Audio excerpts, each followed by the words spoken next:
Buenos días, gracias por venir a esta ¿cómo se dice eso? Antepenúltima charla del ciclo de charlas de Salamanca. Nos quedarán dos después de esta. Mañana será encapsulado con Alberto y nos quedará Sergi para el SIAM, ¿vale? Hoy pues hablamos de Rivers, hablamos de los Sherlock Holmes del instituto, que intentan descubrir lo que hay dentro de los chips. Otros les ven como destructores porque nosotros fabricamos y ellos lo destrozan. Pero bueno, yo prefiero ver que son unos Sherlock Holmes. Entonces, pues lo presentará Roger, que es ingeniero superior en electrónica de la ESE, que está de la UAB aquí en 2003. Después ya se incorporó a ICAS, haciendo diseño, y en 2004 ya al grupo de Rivas. Y le nombraron pues responsable del laboratorio y del servicio en 2015. Y bueno, ya nos contará la historia y todo esto. Y esas imágenes no son mías. No me ha hecho la pelota. Son de María, son de María. Bueno, pues buenas tardes a todos. Lo voy a hacer en castellano, creo. Y eso, voy a hablar un poco del servicio de ingeniería inversa. La presentación un poco sigue la misma estructura que todas las que se han realizado hasta el momento. O sea, empezaremos hablando un poco del servicio en sí. ¿Quiénes somos? Bueno, aquí os presento los que seríamos las caras visibles del servicio. A Jofre Pallarès, a Dani Fernández y a mí mismo, Roger Durà. Digo las caras visibles porque somos los que estamos, los que trabajamos en el laboratorio, los que hacemos pues los servicios que se realizan dentro del laboratorio los hacemos nosotros y somos las personas adecuadas para venir a consultarnos pues cualquier duda o cuestión sobre un servicio. Sí que es cierto por eso que hay un servicio que realizamos sobre todo de forma externa, que es el Reverse Engineering o la ingeniería inversa de circuitos integrados complejos, que tenemos a mucha gente detrás que nos ayuda. Y esta gente os la presento un poco ahora. Son lo que sería el equipo de ingeniería inversa. He puesto grupo con un interrogante porque en el pasado fuimos considerados grupo de investigación durante un breve periodo de tiempo, creo. Después dejamos de serlo. No sé los motivos para una cosa ni para la otra, pero así fue. Y bueno, son los que aquí están. Salvador Hidalgo, que es el jefe del equipo desde tiempos pretéritos y compagina esto bueno, pertenece también al grupo de potencia. Paco Serra, que nos ayuda en tareas de análisis de circuitos y pertenece también al grupo de diseño, al ICAS. Xavi Formatger, que todos conocéis, tareas de CATI Software. Raúl Quijada, que es el autor del software de Reverse Engineering que usamos. Nicolás Ayué, que también hace tareas software y se ha unido hace poco. Y Humberto Mata en tareas administrativas, porque bueno, este tipo de servicio de ingeniería inversa de circuitos integrados está muy ligado con temas de seguridad. Nos toca manejar muchas veces bueno, sistemas y dispositivos que bueno, manejamos información sensible y toda la parte administrativa que conlleva la utilización de este tipo de dispositivos es compleja, con lo cual se merece formar parte del equipo en sí. También usamos en este tipo de trabajo, nos ayuda mucha gente del centro, de otras áreas y de otros grupos. Los he querido listar aquí a los que recurrimos bueno, más a menudo. La gente del FIP, del EBL y del SEM, Albert, Liber y Chevy, que sin ellos no haríamos nada. Alberto en encapsulado, Joan Puertas y Ricardo en sistemas electrónicos. La Rosé operando el RIE, Alfredo y Nuria, que están, bueno, a los cuales hemos hinchado las preguntas, sobre todo hace unos años, sobre temas químicos, porque nadie del equipo es químico, al igual que Marta, que también nos ha ayudado con el Confocal. Y bueno, también hemos usado el SAM con David Sánchez y Xavi Jordà, y finalmente Loreta, que nos hace todas las compras. ¿Dónde estamos? Bueno, ocupamos estos dos laboratorios consecutivos en esta misma planta, al final del pasillo. Un laboratorio básicamente bueno, está dedicado a la preparación y análisis de muestras, y el otro es donde está el Spreading Resistance, junto con la sierra, y otras máquinas, y sobre todo un servidor informático donde tenemos el software de reverse que utilizamos. ¿Y qué hacemos? Bueno, así en 3 imágenes he querido poner de relieve los servicios que quizás son más relevantes. De carácter interno, la preparación de muestras para microscopía, estudios tecnológicos y verificación de proceso, así como medidas de spin resistance. Y de carácter externo, bueno, lo que ya os he comentado de la ingeniería inversa de circuitos integrados analógicos y digitales. Bueno, empezamos con un poco de historia del servicio. Aquí he querido poner los puntos más destacados que iré ahora pues, hablando de ellos en un poco más de profundidad en las siguientes transparencias. Empezamos por la prehistoria. El origen del servicio data más o menos del año 1987, cuando se quiso realizar, bueno, se pensó que era necesario un control de calidad del proceso de fabricación de sala blanca del UAB en ese momento. Se encargó esta tarea, entre otros, supongo, pero principalmente a Salvador Hidalgo. Ese mismo año llega Tony Fauquet, proveniente de Pesqueras, que, bueno, que debía encargarse del uso básicamente de los equipos que había en esos momentos dedicados a este tipo de cosas y los equipos que se pensaban comprar. Desde ese momento hasta el 2015, que Tony se jubila, pues él fue, para lo bueno y para lo malo, el alma de ingeniería inversa. Aquellos que lo conocéis y habéis trabajado con él, pues sabéis que no era una persona fácil de trabajar con él, pero a la vez era un tío brillante en cuanto a la forma de trabajar y del que podías aprender mucho cuando te dejaba que aprendieras de él. Ellos dos son los que pilotan básicamente el paso a este edificio y montan el laboratorio, el primer laboratorio de ingeniería inversa en este edificio. En esos momentos, tanto el dicing como el packaging formaban parte de las tareas de ingeniería inversa y había también una máquina de spreading. Y bueno, enseguida se vio que Tony no era capaz de poder abarcarlo todo. Y entonces, bueno, entra Javier Bermúdez, que estaba trabajando en el SIAM, entra compaginando sus tareas con el SIAM a operar el spreading en el año 90 más o menos. Y al cabo de un año entra Alberto Moreno para hacer principalmente las tareas de packaging y dicing, aunque ayudaba en muchas otras cosas. Bueno, Alberto mañana os hará charla y os contará seguramente todo esto con mayor detalle. Podéis ver que más o menos alrededor del 2001, no sé si la fecha es exacta, tanto uno como el otro dejan de pertenecer al servicio de ingeniería inversa por temas diferentes. En cuanto a Javier Bermúdez, se deja de dar el servicio de spreading. Y en cuanto a Alberto, porque ha tomado tal volumen el packaging y el dicing o sea, este tipo de tareas que se cree que puede haber un servicio propio con estas tareas y él es el encargado de montarlo. Bueno, supongo que esto ya os lo explicará. Bueno, en el largo reinado de Salva como cabeza del equipo o del servicio de ingeniería inversa, hay un pequeño parón entre el año 98 y 99, donde Esteba Farrés se hace cargo de este servicio. Personalmente no lo conocí, no duró mucho, no acabó de cuajar y el año 99 Salva vuelve a recuperar su trono hasta la fecha.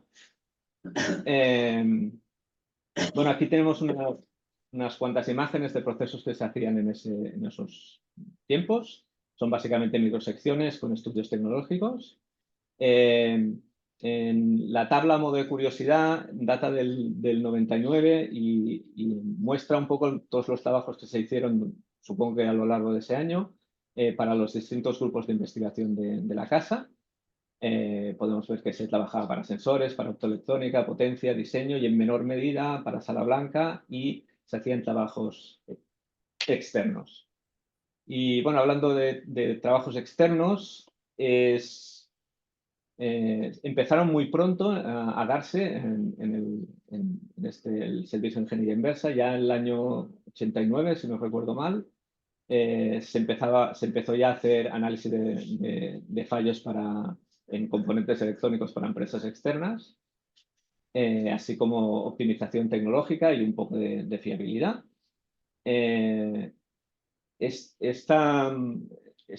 Bueno, estos servicios externos se han mantenido desde esas primeras fechas hasta la actualidad, lo cual ha sido importante para el servicio, tanto a nivel económico, porque lo ha dotado de cierto músculo económico, como a nivel de obtener información de lo que se estaba haciendo, lo que están haciendo las empresas de componentes electrónicos que nos los daban para hacer esos análisis de fallos. Bueno, aquí puedes ver algunas imágenes también de tareas que se hacían en estos primeros tiempos para empresas como Fagor, como Sony o como Alstom.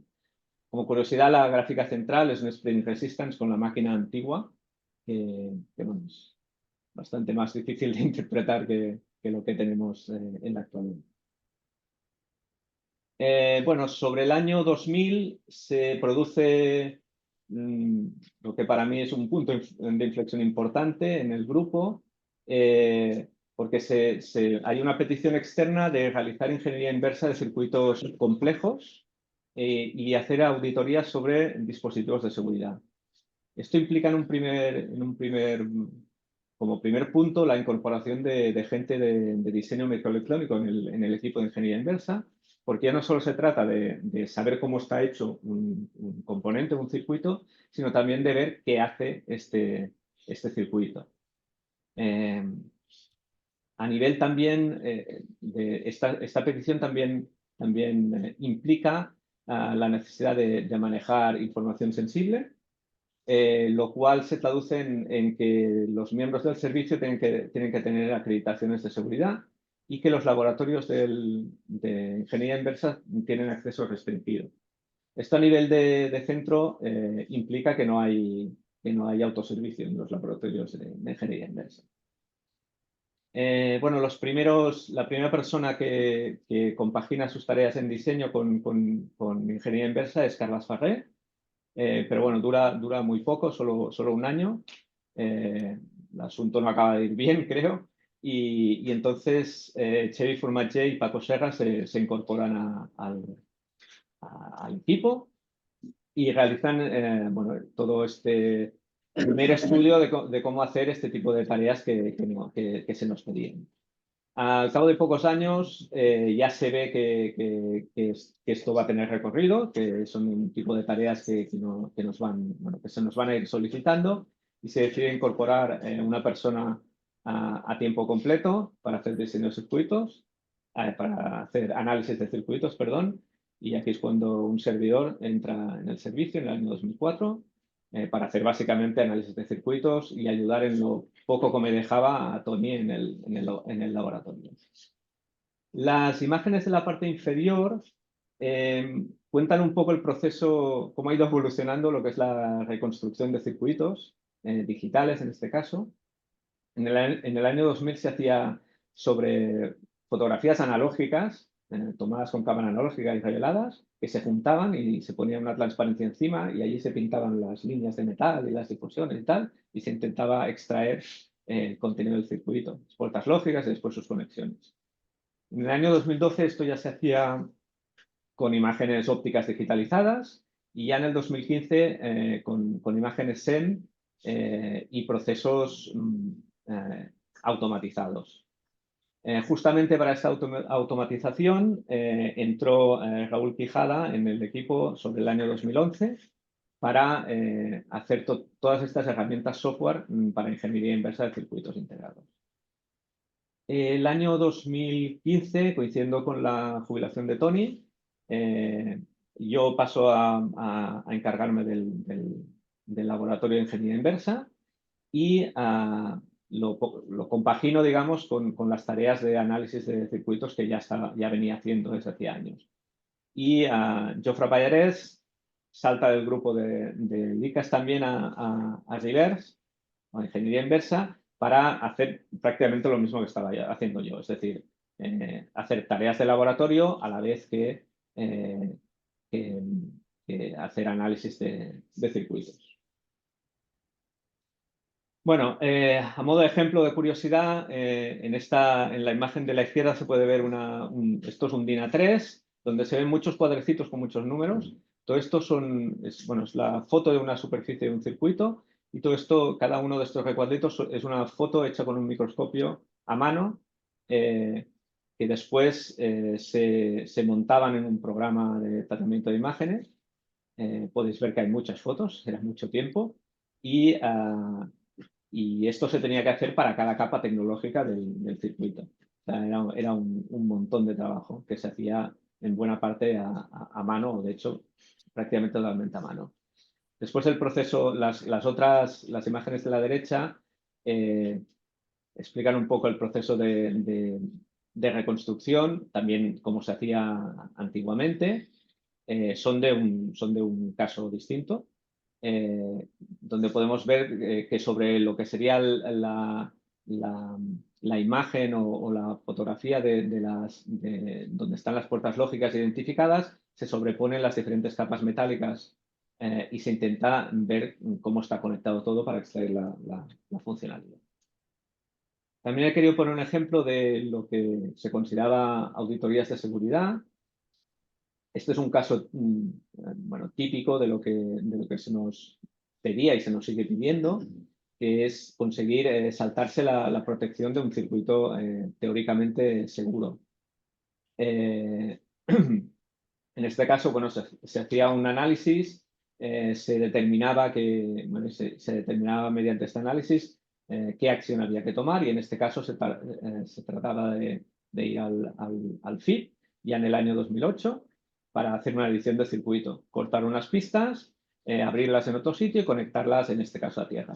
Ya os digo, por si lo estáis mirando, que en la imagen óptica no coincide exactamente con la imagen SEM, porque no he conseguido encontrar la que tocaba. He puesto una muy parecida. Disculpad.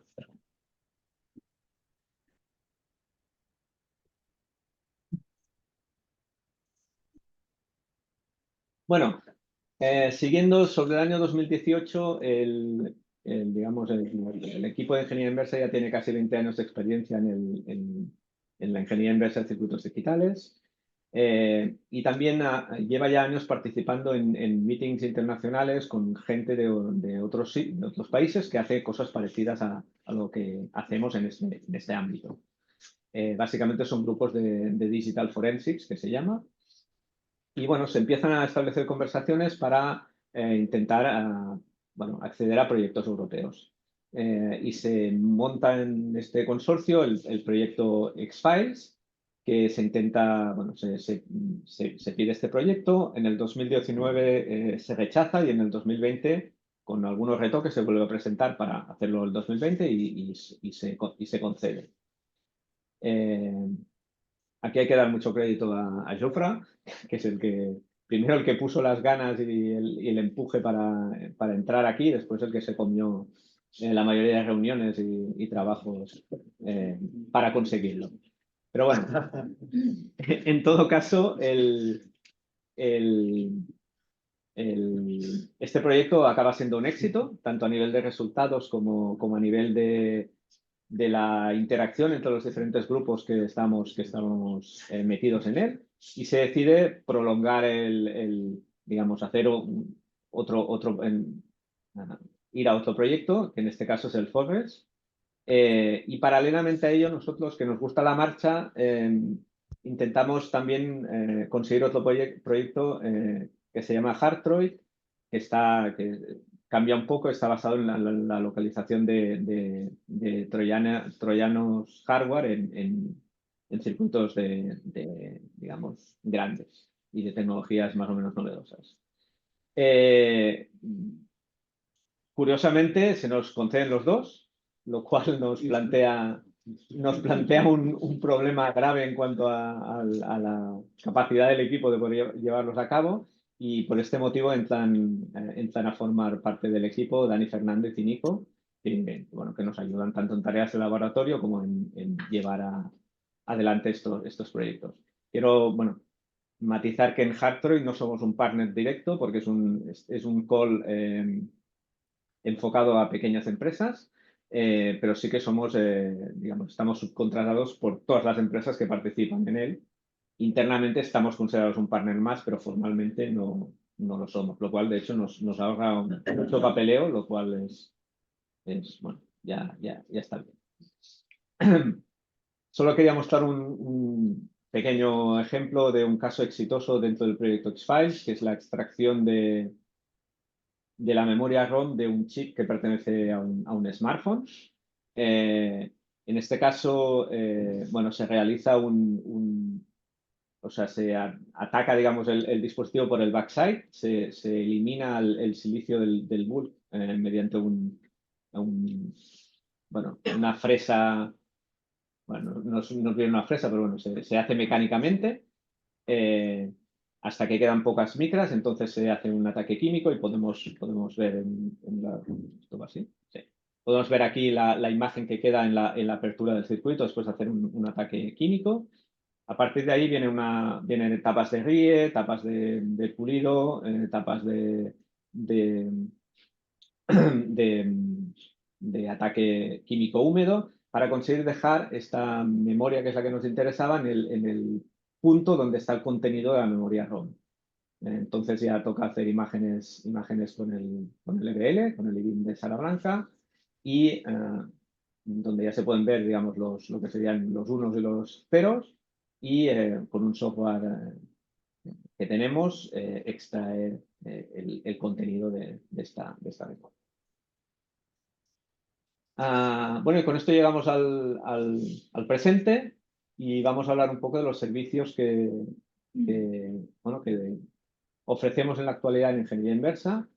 La lista, digamos, estándar de servicios es más o menos la que tenemos a la izquierda, pero sí que estamos abiertos a intentar plantearnos cualquier tipo de servicio que se pueda hacer con las técnicas que conocemos y con el equipamiento que tenemos en los laboratorios. O sea, no estamos restringidos únicamente a estos servicios concretos. Cuestión de montar una pequeña reunión y hablar de lo que se puede y no se puede hacer. ¿Cómo se piden? Bueno, no estamos en Baco aún. Es un tema que tenemos que acabar de hablar internamente con los responsables de sala. No sé si lo vamos a estar o no. Es algo que está en el aire. Para programar o hablar de un servicio, lo mejor es que habléis directamente con la gente de ingeniería inversa, con Dani, con Jofre, conmigo principalmente. Y una cosa que sí que queríamos poner de relieve, que es importante, es que se intente pensar en cuando se diseña un dispositivo, un proceso, un sala blanca, un RAN, lo que sea, se intente pensar en si después se va a querer hacer ingeniería inversa de este proceso. Porque esto puede facilitar mucho las cosas después. Un ejemplo clarísimo es el spreading resistance. Para hacer un buen spreading, tú necesitas tener necesitas un área concreta de cierto tamaño para poder hacerlo. Si tú quieres hacer un spreading de un componente que tú has fabricado en sala blanca, donde el área de la difusión que tú quieres medir es muy pequeña, nunca vas a poder hacer el spreading. En cambio, si esto se ha pensado previamente y tú has hecho una pequeña tira de test con esa misma difusión en un área mucho mayor, será muy fácil hacer este spreading. Como esto, muchas otras cosas. La cuestión es que, si se piensa en hacer algún tipo de servicio de reverse en esto, es mejor hablarlo previamente. De hecho, ya hay gente que lo hace, y así todo va mejor.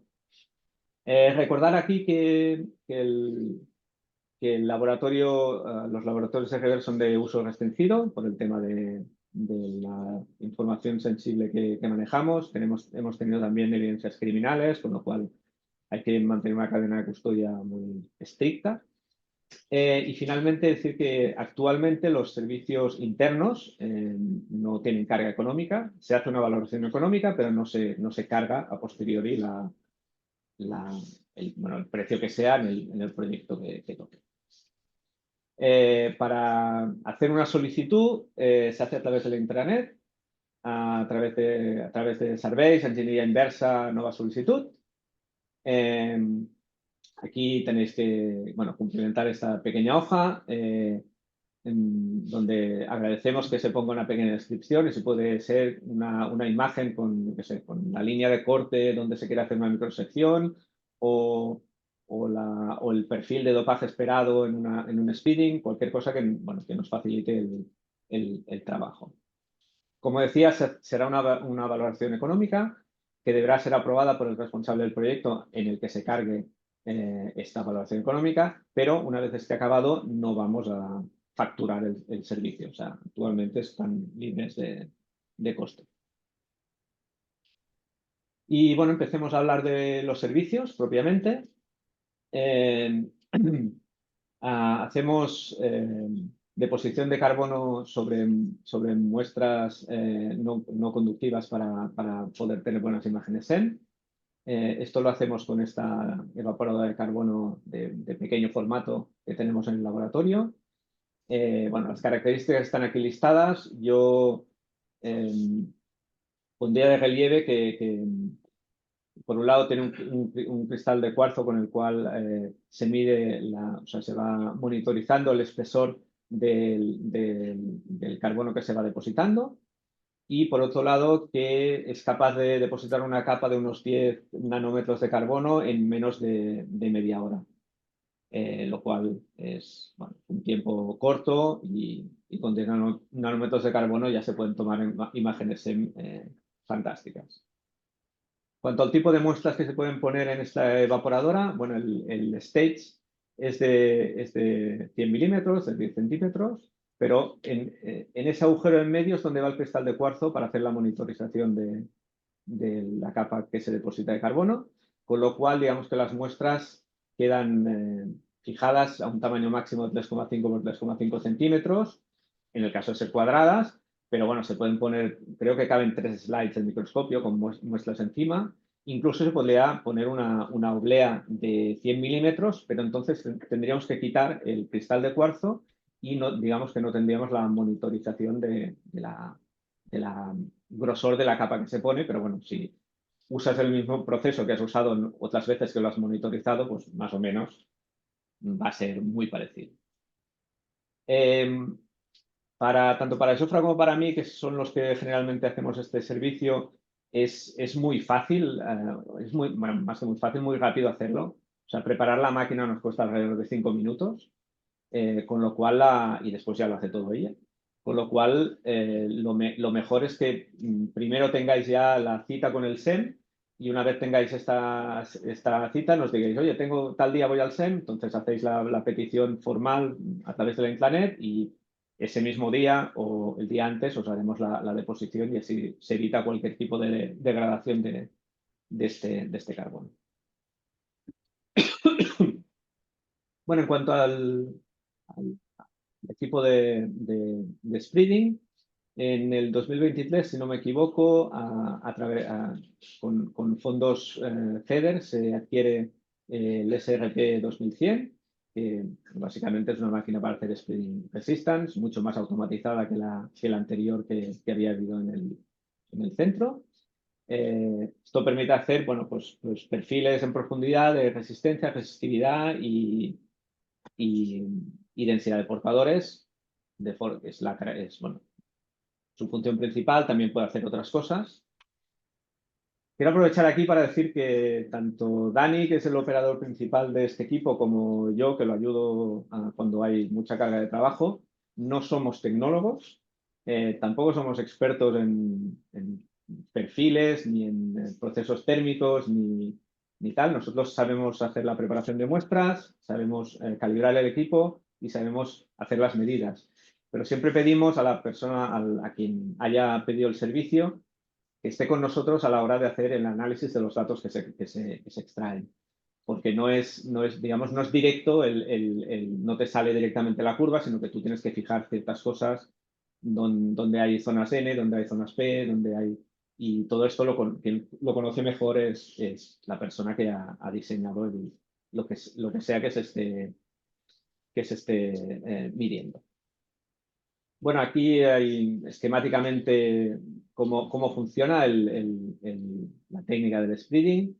básicamente lo que hacemos es pulir en un ángulo muy pequeño una muestra, de forma que expandimos en un área relativamente grande lo que en vertical sería una capa muy delgada. Eso nos permite tomar medidas de resistencia con 2 puntas en un step concreto y que siempre es el mismo. Las medidas de spreading funcionan por comparación, es decir, nosotros tenemos unas muestras de calibración de las cuales conocemos la resistividad, una resistividad, digamos, garantizada, por decirlo de alguna forma. Entonces, lo que hacemos es medir, realizar unas curvas de calibración, resistividad versus resistencia, usando estas muestras de resistividad conocida, y lo hacemos en el rango de la resistividad esperada de la muestra que estamos midiendo, con lo cual, una vez tenemos la resistencia medida, gracias a estas curvas se extrae la resistividad y después se puede calcular la concentración de portadores, por ejemplo. En cuanto a la preparación de muestras, bueno, básicamente pulimos la muestra colocándola en un portamuestras que está biselado con un cierto ángulo. La elección de este ángulo será en función del tipo de muestra que tengamos y la profundidad a la cual queremos llegar. A mayor ángulo, más profundidad podremos medir, pero en contra tendremos una resolución en profundidad más peor, como es lógico. Por otro lado, las puntas del spreading están separadas como mínimo 65 micras, generalmente lo están más, es algo que tenemos que calibrar antes de cada medida o que vamos calibrando. Normalmente están entre estas 65 y las 100 micras, con lo cual la anchura del área de interés tiene que ser como mínimo hasta 100 micras. Si puede ser de 200, pues mucho mejor. Esto por un lado. Y por otro lado, necesitamos que tenga una longitud, esta área de interés, suficiente como para poder poner, por ejemplo, entre 100 y 200 puntos de medida. El step de medida típico son 5 micras, con lo cual estamos hablando de entre medio milímetro y 1 milímetro mínimo de longitud. Esto nos da una idea del área que se necesita para hacer un buen spreading, que es lo que os comentaba antes. Para tener esto, pues en una tira de test o en un proceso con una bola completa es muy fácil, pero en un dispositivo concreto ya fabricado es muy difícil tener un área de estas características.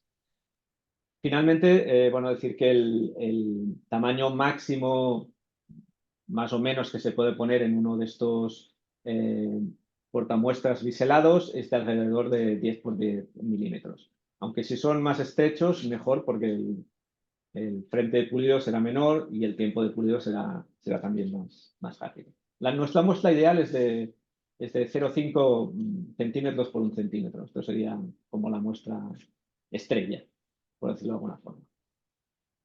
Bueno, aquí están los diferentes pasos que se siguen en lo que es la calibración y medida del spreading. No voy a entrar en ello, porque tampoco viene demasiado a cuento, sería mucho tiempo. Pero lo que sí que quiero destacar es el tiempo. Sumando unos 25 minutos de preparación de muestra, que es bastante optimista, es que todo va bien a la primera, estaríamos hablando de alrededor de 5 horas para hacer la medida de una muestra. Esto quiere decir que es un proceso lento y con lo cual sed cuidadosos con el número de muestras con las cuales queréis hacer un spreading, porque claro, se puede alargar mucho en el tiempo que vosotros obtengáis los resultados y que la gente que quiere hacer también otros procesos pues está esperando. Esto tiene una salvedad que ahora comentaré. Bueno, aquí está un poco la tabla de especificaciones de la máquina, tampoco voy a entrar en ello. Lo que sí quiero destacar es que tenemos muestras de calibración solo para silicio tipo 100, es decir, solo podemos hacer medidas sobre este tipo de silicio. Y la salvedad que comentaba antes es que la cámara permite poner hasta 6 muestras en ella y programar automáticamente las medidas para estas 6 muestras. Esto quiere decir que son muestras de características parecidas, es decir, que podemos utilizar la misma curva de calibración en todas ellas, podemos reducir mucho lo que es el tiempo por muestra, porque toda la parte de calibración será se hará una sola vez y después se harán las mediciones de las seis muestras.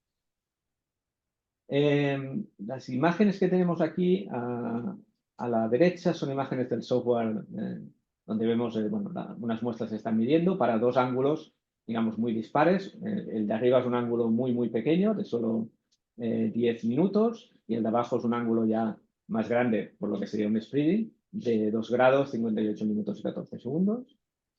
Quiero destacar que este ángulo que pone aquí, el de 10 minutos, por ejemplo, no es el ángulo nominal del portamuestras biselado donde se ha pulido. El ángulo nominal creo que es 17 minutos y no 10. Y esto es porque en el proceso de enganchar la muestra, este proceso nunca es perfecto, con lo cual a veces el ángulo varía un poco. Esto en principio no es problema porque la máquina lo primero que hace, la programamos para que lo primero que haga sea calcular justamente este ángulo. Con lo cual todas las medidas que haga a posteriori serán teniendo en cuenta el ángulo real que hay y no el ángulo, digamos, nominal de la muestra. Sí que es cierto que la repetitividad en este cálculo de ángulos es de un 3%, lo cual es, bueno, puede llegar a provocar algún tipo de variación. Bueno, pasamos a procesos de grinding, lapping y polishing. Básicamente se trata de un proceso puramente mecánico por el cual eliminamos material de la superficie o del lateral de una muestra. Siguiendo estas tres partes, el grinding, el lapping y el polishing, al final lo que conseguimos es que la superficie final tenga una calidad óptica, que se llama, o sea, sea totalmente especular. Y según la orientación de la muestra que estamos puliendo respecto al plano de pulido, pues tenemos distintas técnicas, podemos decir, que sería el pulido paralelo de layering, que nos sirve a nosotros, por ejemplo, para hacer el decapaje de circuitos integrados, capa a capa.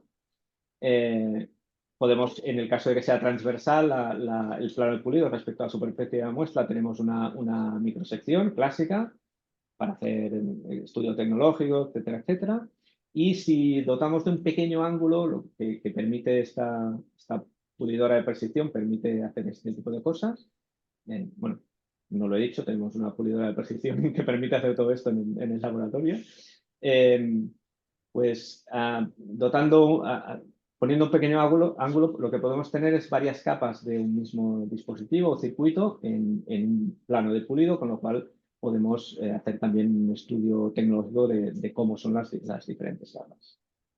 Bueno, aquí vemos estos tres procesos en el caso de una microsección. No tiene secreto, o sea, simplemente se trata de ir reduciendo el grano de pulido usado en el papel de pulir, sea de diamante, sea de carburo de silicio, o el slurry que se pone en un paño de pulir para hacer un pulido blando. Vas reduciendo el tamaño y básicamente cada etapa elimina las grietas de la etapa anterior hasta que consigues tener en la etapa final de polishing consigues tener un aspecto óptico y poder obtener imágenes como la que se muestra aquí a la izquierda. Se dispone también de una sierra y así como de una máquina de impregnación de vacío. Con la sierra, obviamente, pues podemos cortar muestras. Esta sierra está desde el inicio de los tiempos en el laboratorio de Rivers. Tocaría cambiarla. Y la impregnadora de vacío lo que nos permite es dar estabilidad mecánica o resistencia mecánica a muestras que sean más débiles, sea por la forma que tienen o por los materiales con lo que están hechos. Lo embutimos en una resina, el vacío se encarga de eliminar cualquier burbuja que tenga esta resina y luego podemos cortar esta muestra con más seguridad o incluso pulirla para hacer el proceso que toque.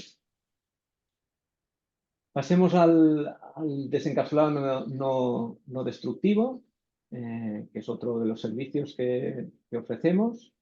Bueno, como sabéis, la mayoría de los circuitos integrados están encapsulados y protegidos para que estén protegidos de los elementos exteriores.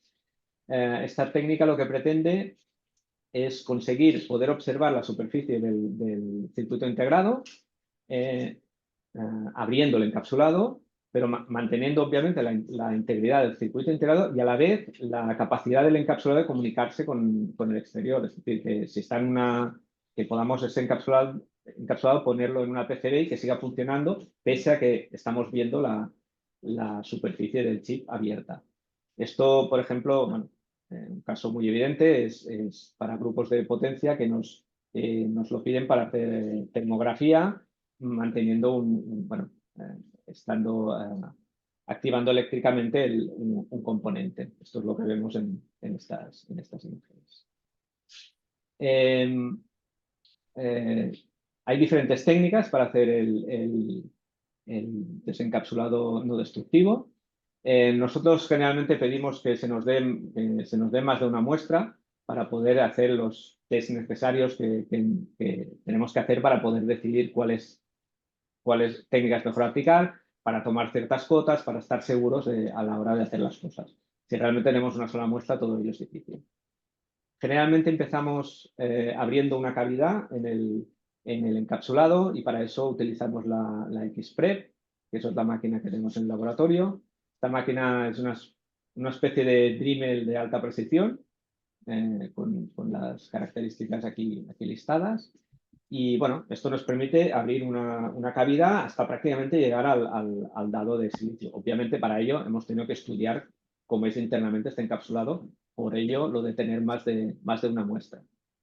Y a partir de ahí pues podemos usar ataques químicos o podemos hacer un ataque de plasma para acabar de abrir y dejar el circuito integrado completamente expuesto. En teoría, la mejor solución para hacer este tipo de trabajos es la ablasión láser.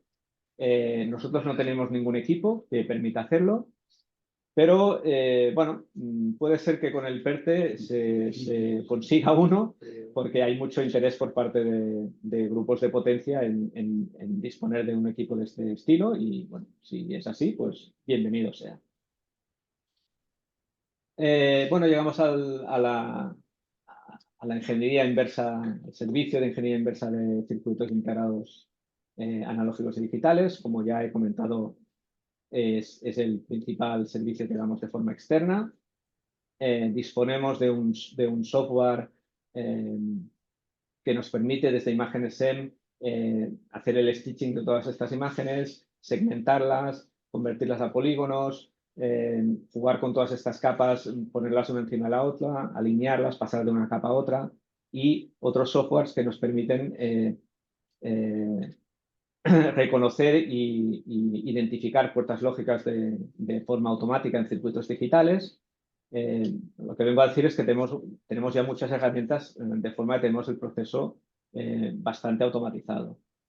Bueno, la ingeniería inversa, como no sé si he comentado antes, pues sirve para muchas aplicaciones, desde análisis de fallos a auditorías de seguridad, protección de patentes o hacer análisis competitivos. No voy a entrar en explicar cómo hacemos este proceso, porque requeriría mucho tiempo. Además, Jofre ha hecho ya un par de presentaciones aquí en el centro donde se explica con bastante detalle cómo realizamos todo este proceso para conseguir estas imágenes SEM, que al fin y al cabo es lo primordial.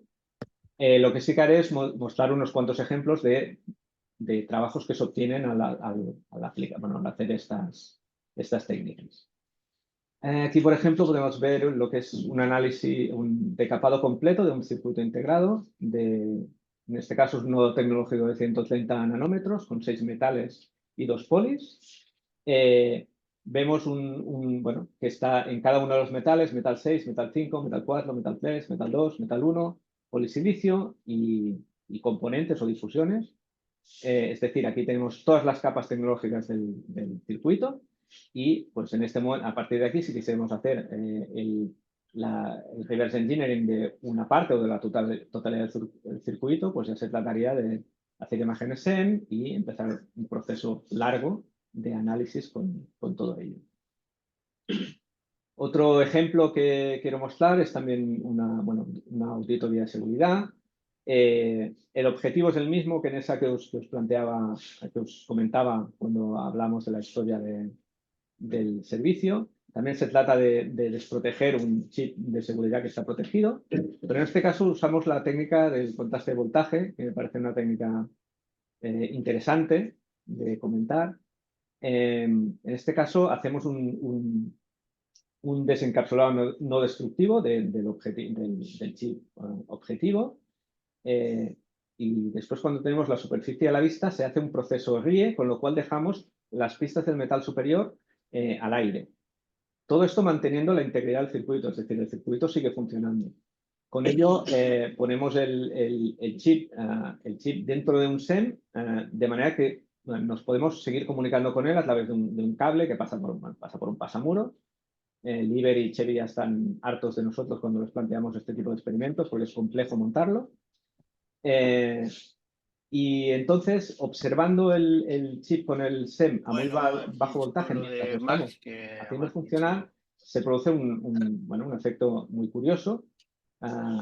Como sabéis, las imágenes en un SEM se hacen con electrones y lo que pasa es que las pistas que contienen un 1 lógico, digamos, atrapan estos electrones y por lo tanto se ven oscuras, mientras que las pistas que contienen un 0 lógico repelen estos electrones y por lo tanto se ven brillantes. Con lo cual, operando el circuito, podemos ver las pistas que van cambiando de blanco a negro, podemos ver lo que está pasando, qué zonas operan y cuando encontramos la zona concreta que nos interesa, podemos incluso ver qué líneas concretas o qué pistas concretas están cambiando en cada caso de interés que estamos trabajando. Cuando esto ya lo conocemos, se hace un análisis donde se estudia qué posible actuación se puede hacer para revertir lo que queremos y en este caso, se hizo una actuación SEM que podéis ver aquí debajo, que quedó muy chula, la verdad, y con la cual se consiguió el objetivo de desbloquear un chip bloqueado. Finalmente os enseño un ejemplo de análisis competitivo y en cierta parte de protección de patentes. He querido mostraros este ejemplo porque es de los pocos que es un encargo interno del centro, que viene desde el centro. En este caso se quería ver si este tipo de circuitos, es un circuito comercial, si este tipo de circuitos se podría fabricar en el centro cuando el proceso CMOS esté estabilizado. Por ello, por un lado, se hizo la ingeniería inversa del circuito de la parte que interesaba, que podéis ver aquí, se extrae el esquemático y se analiza. Y por otro lado, era de interés también los dispositivos de potencia que había en los pads de entrada. Se quería ver si estos dispositivos se podían fabricar en la sala blanca. Y por ello, se hizo un análisis tecnológico de estos dispositivos, se extrajo, digamos, cómo están construidos y a partir de aquí ya se verá o no si se puede fabricar.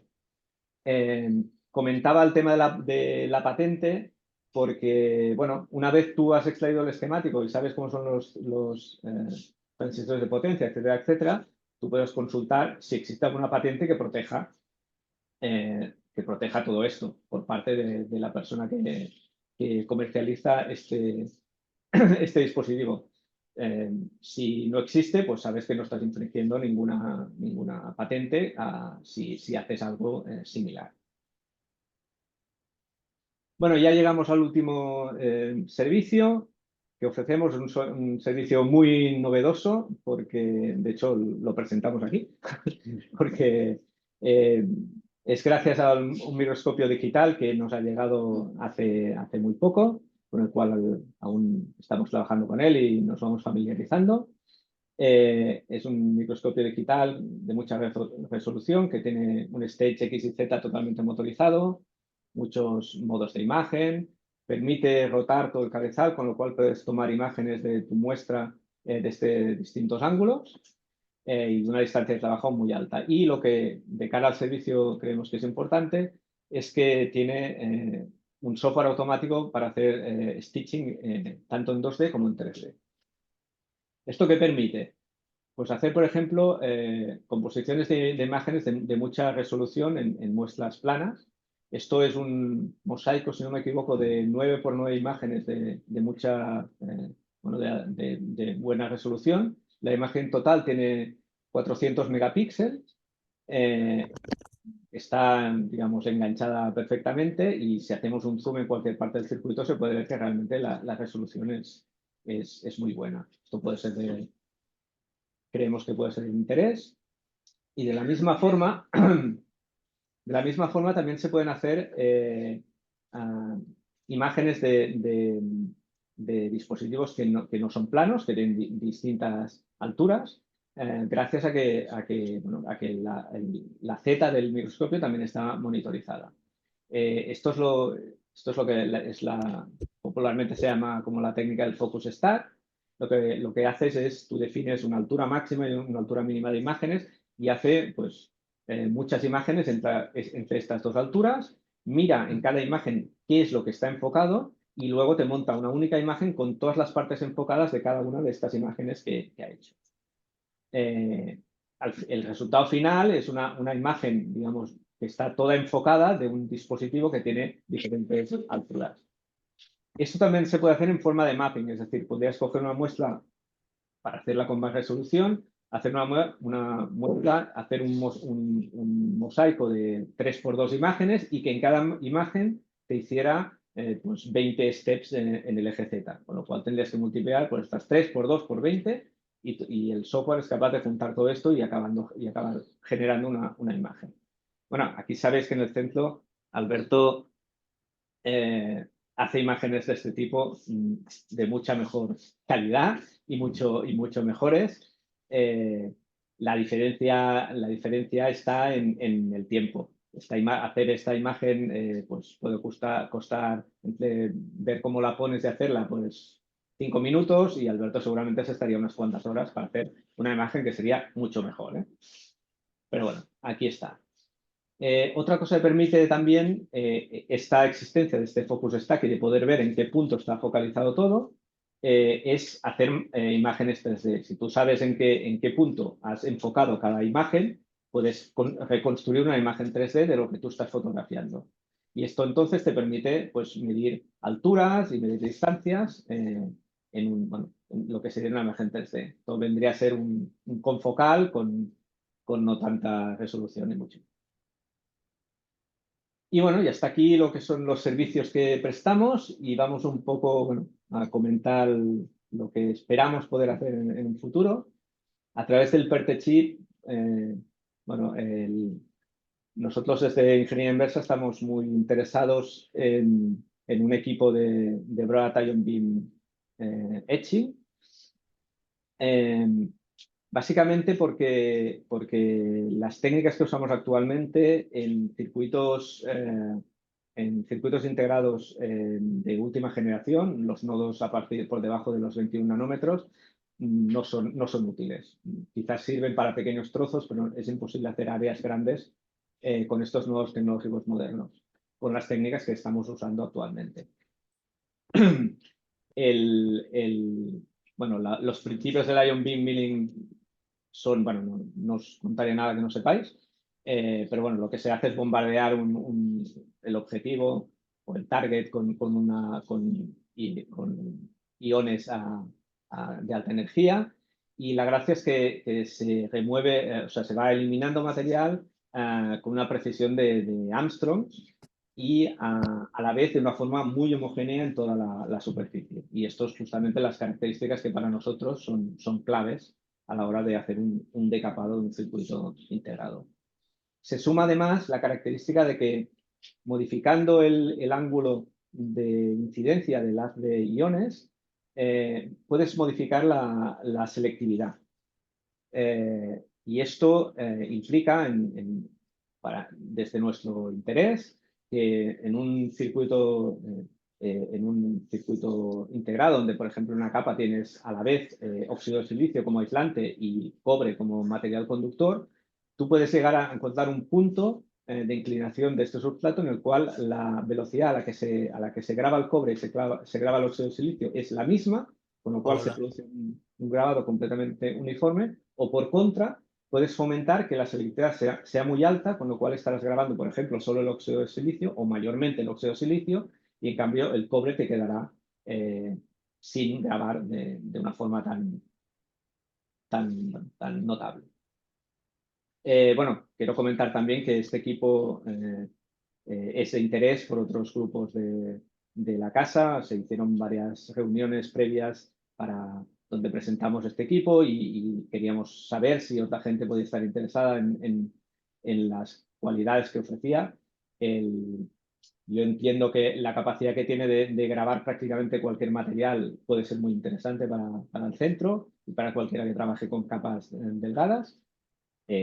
Bueno, se demostró en estas reuniones que sí que había interés, con lo cual esperemos que, bueno, que esto tire para adelante y que sea un equipo del cual el centro saque provecho en general. Y hasta aquí la presentación. Y...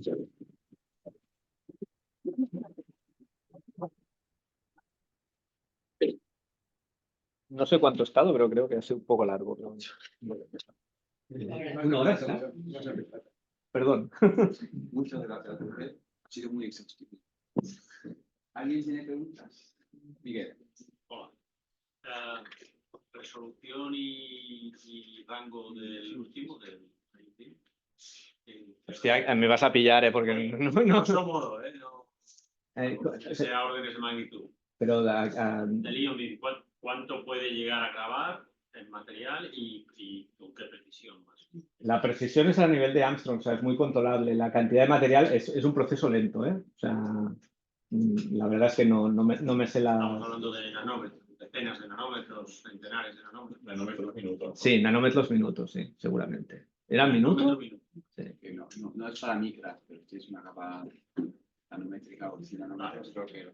Y la idea es lo que he dicho, lo puse esta versatilidad para abrirnos a materiales que lo vemos muy combinable con el Splatter Joker que hemos comentado en la interiorización, que sería para probar todo tipo de material. Pues por eso estamos seguros que lo podemos probar y son capaces de grabar. Eso yo creo que es una versatilidad muy interesante y además si conviene al tipo de reverse. Parece que era menos de 3% de diferencia entre toda la oblea del grabado. Sí, es muy uniforme. Esto es... Pero el rango, es lo que iba a preguntar ahora, ¿el rango es oblea? Oblea de 150. Sí, sí. Esta es la gracia. No, es un... Es que no entiendo los Armstrongs. Es lent i va... és nanòmetres per minut. Entre pocs i nanòmetres per desenes de minut. nanòmetres. Depèn del material també. És argon. Sí, és argon. ¿En qué parte del proceso se puede determinar el tipo de pozo en el que está necesitado? ¿Qué parte del pozo de Sí, contraste de ingeniería inversa? para determinar qué resistores son. Hay métodos para tintar difusiones que generalmente reaccionan más a pozos tipo N o tipos P, según el tipo de ataque químico que hagas. Y esta es la forma de ver cuáles son. La otra forma es desde el punto de vista de diseño. Sí. O sea, si tú generalmente, bueno, los que saben algo de diseño, bueno, sabes que generalmente los transistores N van a ser más estrechos que los transistores P, con lo cual viendo un poco el diseño muchas veces ya sabes ver qué parte es la N y qué parte es la P. Pero si no, siempre puedes recurrir a un ataque químico para revelar las difusiones. ¿El equipo este último de Teraduras sería sala blanca o sala blanca?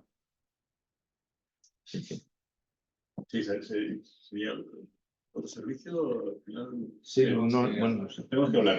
Sí. Has preguntado lo de la PIN. ¿El spreading este tiene punta caliente? No. Podía tenerla, pero es una... O sea, podría tenerla si se paga para que la tenga, pero de momento no la tiene. Era uno de los extras que no se pudo. Sí, subió el precio y Sí. llegó el precio.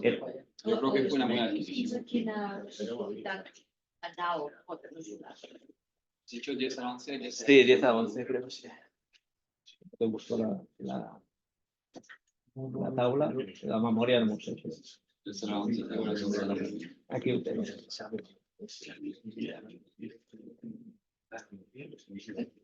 Los terrenos, la resistividad. Sí, en cuanto a carga de resistividad de 10 a la menos 4 a 4 por 10 a la 4.